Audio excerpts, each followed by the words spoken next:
to Coached Soul, a podcast for a better you. Here's your host, Steve Hudgens. Hey, welcome back to the show. I'm Steve, your host. I'm a licensed professional counselor here in Tulsa, Oklahoma. This podcast is about how to be a better you. Sometimes we interview a variety of people to help you to look at things from a different perspective. Sometimes I talk with my co-host, Keith Brown, who is a Marine veteran and theologian. Together with a therapeutic view or a theologian point of view, we try to give you fresh ideas how to look at things in a different perspective. Today, we're going to talk about reactivity. So, Keith, when we talk about reactivity, what does that word mean to you, being reactive? That means I'm being probably stimulated in an unproductive manner towards somebody that I have a close relationship with, and it's not going too well. So, as military people, are we reactive when it comes to war? Is that what you're saying? That's a trick question. So, that is. Yeah. So I'll tell you this, answering that, if we're reactive in a situation that would be kind of like war and we're reactive, that's probably not going to end well for anybody. Ironically, is you actually need to be very thoughtful about war. So now are you talking about a physical war, or are you talking about our marriages between a husband and wife that become a war because we become reactive between each other? So if you're in a physical war, like nations, they have to be like very thoughtful. In the marriage, you definitely need to be not reactive. You need to be thoughtful, because I think one of your goals, especially since I think one of the things we've talked about before is about men leading. And if a man's going to lead in a difficult situation, difficult moment with his wife or his children or his family, he doesn't have the luxury to be reactive. And yet that's often one of the first places that we go. And we need to rethink that. We've got a lot of men out there with good hearts and they love their families, but we haven't been equipped on how to love and how to lead. And so we need to move from being reactive to being thoughtful and considerate of the people and the situation that we find ourselves in. Part of that, Keith, is that men need to learn how to respect their self, because when a man respects himself, he doesn't need respect. Because when a man respects himself, he knows how to manage those boundaries. He knows how not to be reactive. He knows how to be composed and not take things personally. And when you think about reactivity, that's what happens. We become reactive to a situation because sometimes things are taken personally. And when we become reactive, we do things that are not healthy in behaviors. So when you think about being reactive, it's hazardous to relationships, because sometimes you wind up blaming each other for your troubles and you're giving up control on your life. And one of the things I talk about in therapy, with whether it's individuals or couples, I talk about, are you living a life that's controlling and being reactive? Or are you leading a life that is managing with intent and purpose? You mentioned there's this part about when you're reactive, you can become judgmental to your spouse, to your child, to your neighbor, whatever the case. There's an interesting thing that happens that we don't see in the other person, but we see it in ourselves when we go to the restroom and we're looking in the mirror. A lot of times we will react to ourselves. We know that we didn't treat our wife, we didn't know that we treated our family, our children, our neighbor from a thoughtful point of view. We were reactive.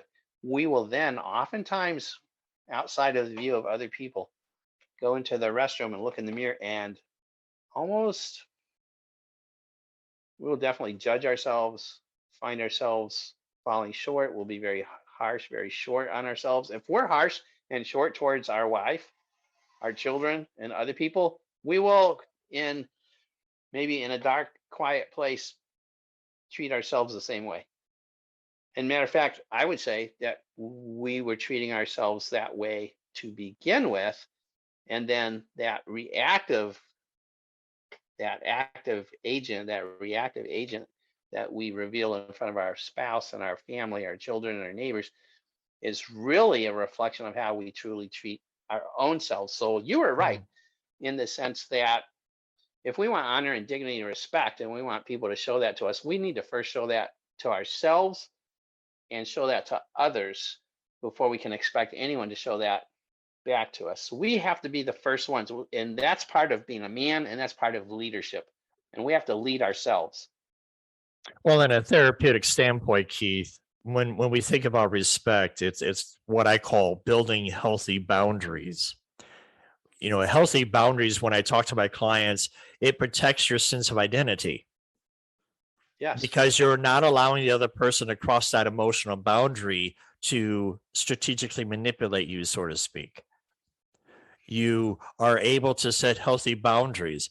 Now, some people think by ghosting or doing the silent treatment is part of controlling the relationship. Well, it is. What's so interesting when we become reactive in a relationship, we don't want to deal with conflict. And so when we deal with conflict, we shut down or we provide the silent treatment. Now, what's interesting is that Dr. Kipling Williams, who's a professor of psychology at Purdue University, studied ostracism for 20 years. And he explains that excluding and ignoring people, such as giving the cold shoulder or silent treatment, are used to punish or manipulate people, and they don't realize their emotional, physical harm that's being done. In fact, the study continued to show out of 14,000 participants that the silent treatment is like going through a car wreck and having a concussion. Or probably worse.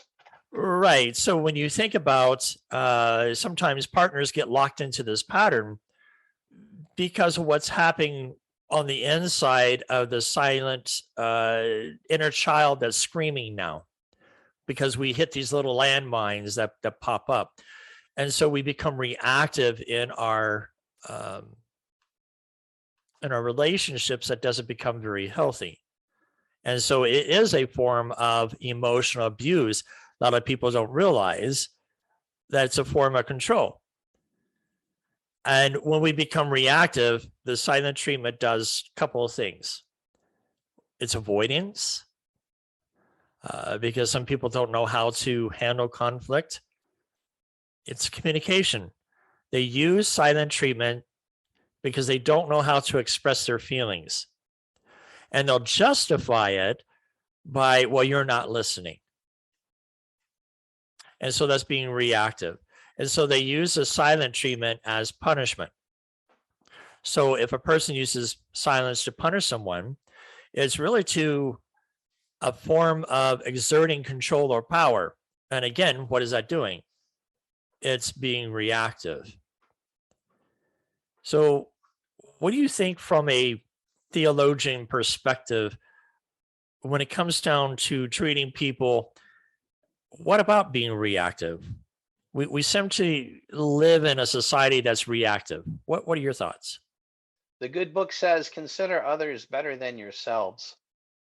And so there's no greater love, than one would give his life for another, and there's different ways of giving your life. There's a freight train coming and somebody doesn't see it and you push them out of the way and the train takes you out instead of them. You gave your life for them. But there's another way of giving your life to others, and that is where you're considerate of the relationship that you have, and you want to maintain and grow and nurture that relationship in a way that blesses others in the family and others in the community. So you think more highly of others than you do of yourself.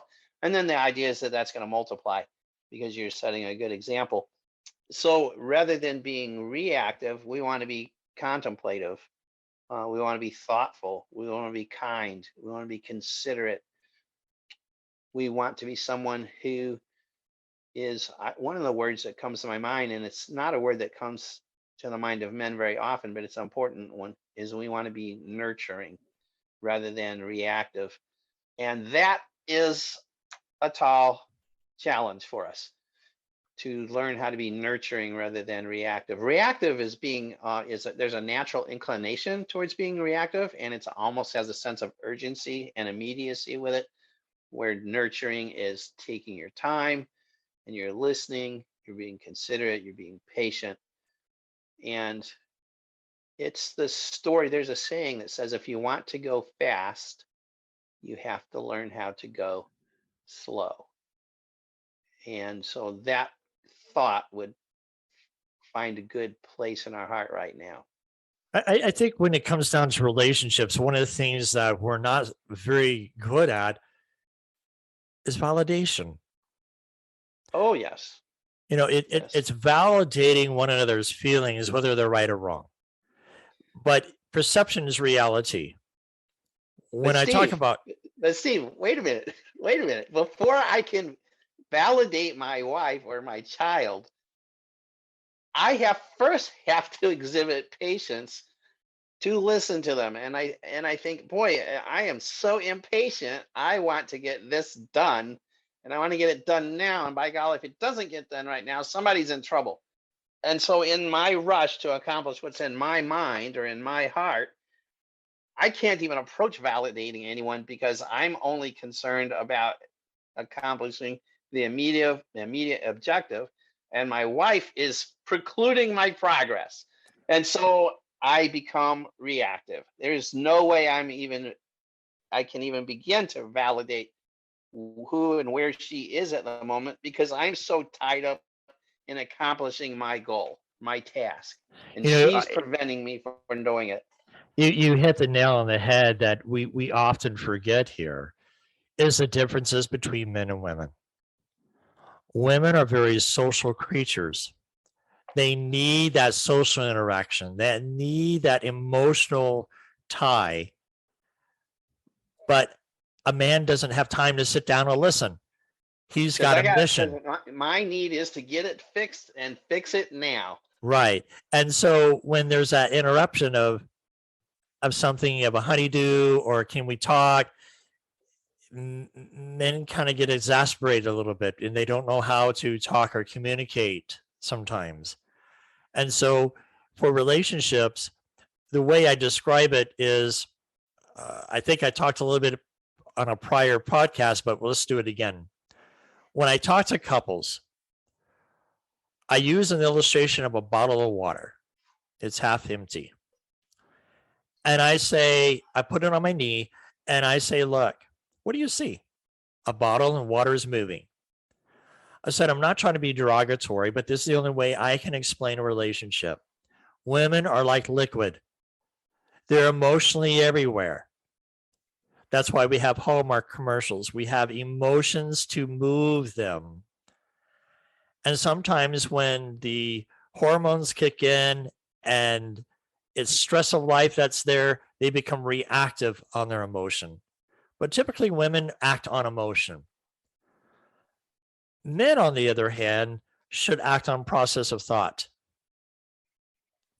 It's when they become reactive to the woman that makes things unstable. So, for example, it's like the caveman days, for example. It's a man seeing a saber-toothed tiger.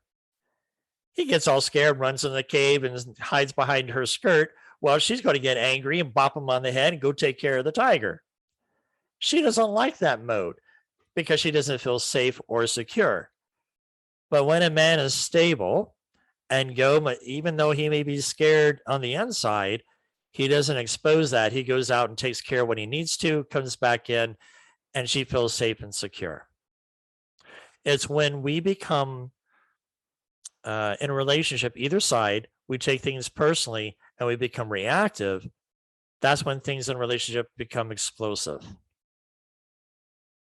I think the man, when the man is reactive to the woman, things can certainly, I mean, that's what you're doing is you're being reactive. That usually ends up being something somewhat explosive.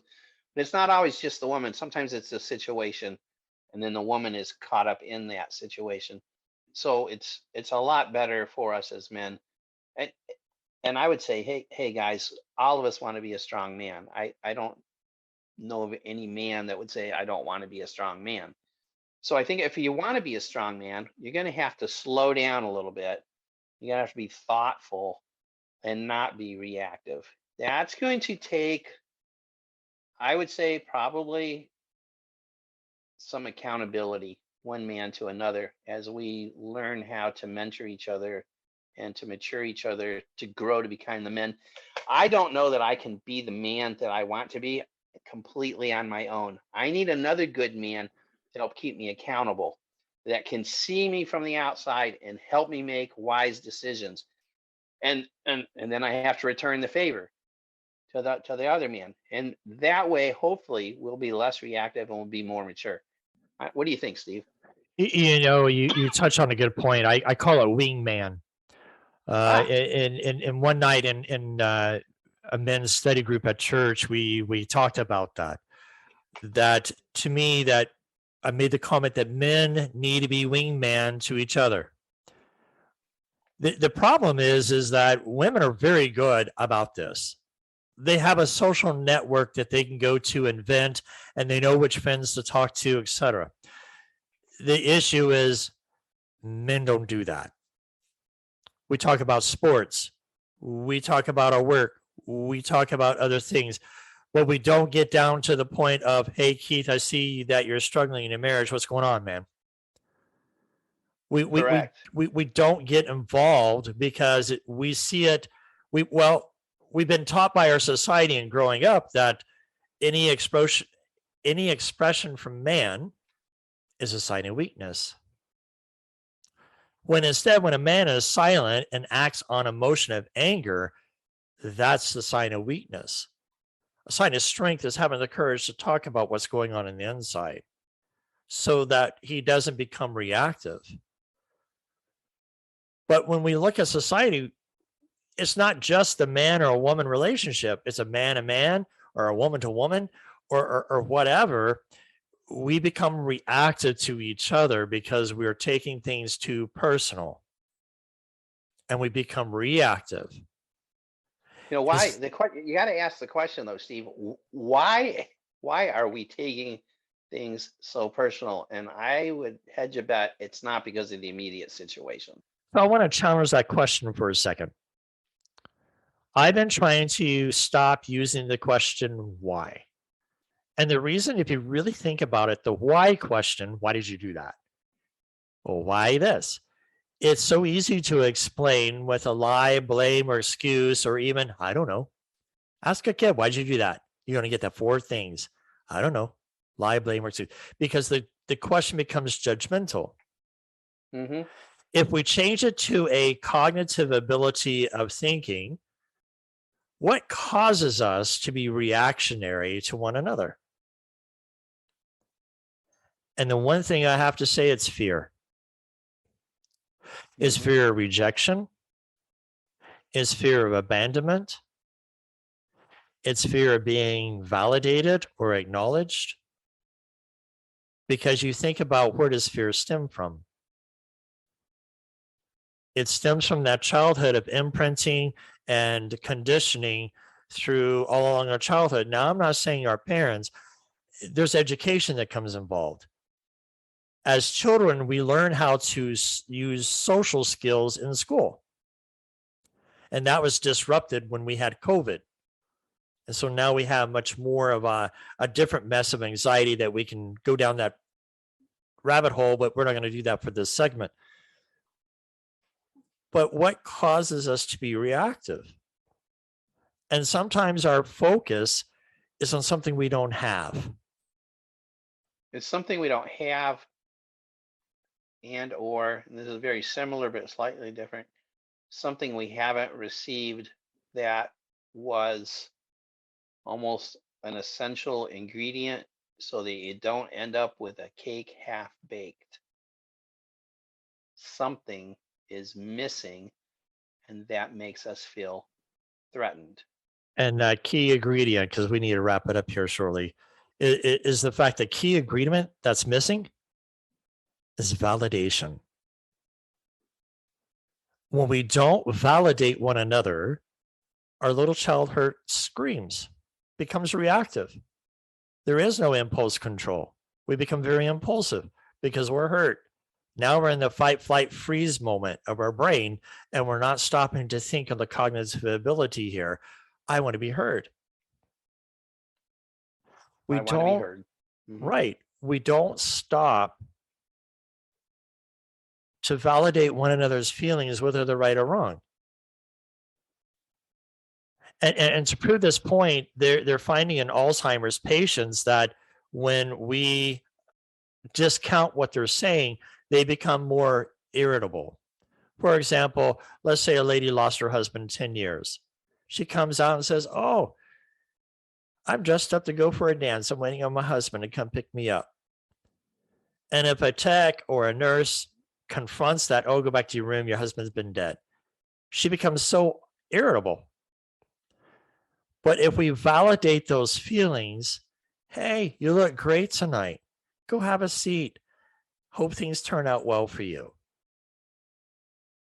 The Alzheimer's patient is able to acknowledge what's going on and realizes, hey, if we just validate one another's feelings, to listen, then we can have a productive society that can see each other's point of view and be okay with it. Same thing with relationship. Relationships can thrive when there's validation. When there's validation, it lessens the reactivity and the irritability of one another. What do you think? I think validation is far, far more important than what we often give it credit for. And what we're really longing for is that when somebody is being, what's the word, when they're being pushed to the side and not the communication's broken, what's that word? Yeah, ostracized. Well, that, but I'm talking about the word on the, like on texting, we ignore each ghosting. other.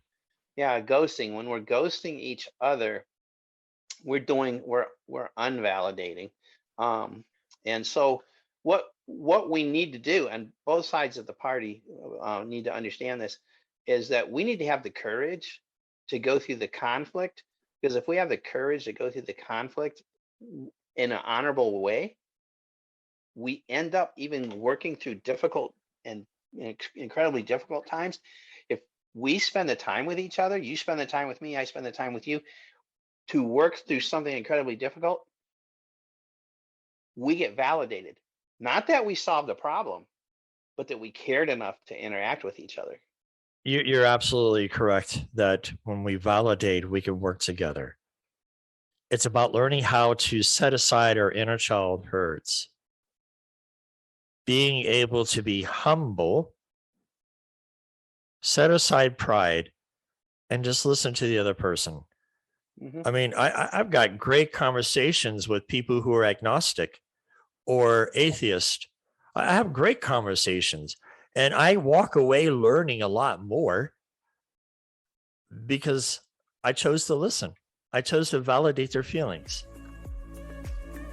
So, Keith, we're gonna have to jump into this again. Yeah, we will. And so we'll have to learn how do we validate one another's feelings, and maybe that's a podcast we can do next week. Keith, thank you for being on the show. And Hey, brother. God bless. Thanks for joining us today. We hope to have you back next week. Until then, be safe and be kind.